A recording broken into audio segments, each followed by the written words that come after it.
A young Savannah man did an important job 50 years ago, all for the sake of civil rights. He became the first African American to attend what was then an all-white Armstrong Junior College. WSAV's JoAnn Merrigan has more. JoAnn? That's right, Tina. The name Otis Johnson is one many will recognize as the former mayor of Savannah. But Johnson says that before he ran the city, he had a more important calling, breaking a color barrier that no one else apparently had the nerve to try.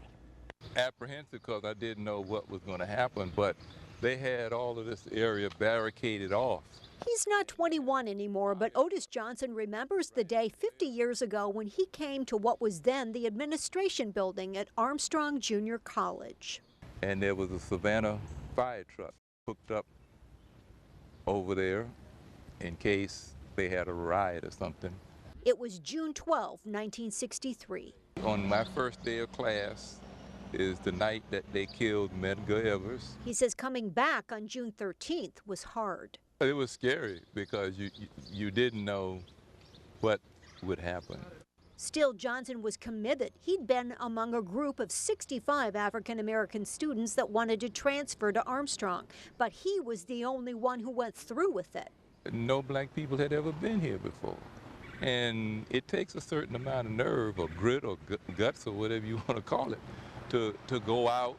And given the violence that was associated with the civil rights movement all across the South, it took some nerve to do that. So that first day, Johnson was alone, and for many days after that, calling himself the Invisible Man. That's because they would not speak to me. Nobody would talk to you? No. He says it was months before other students acknowledged him. He showed us the location of the old student center where he was allowed to eat, but at a table by himself. Still, one thing kept him going. There were black women working in here, making the food. Right. And I could see the pride on their faces when I came in. The downtown campus is gone and the world has changed. He hopes for the better, but says it is a reminder of what discrimination means and what it means to fight against it. You've come a long way from the kid that had to eat by himself in that cafeteria when you look around and you became the mayor of this town. Yeah, that speaks to the possibilities.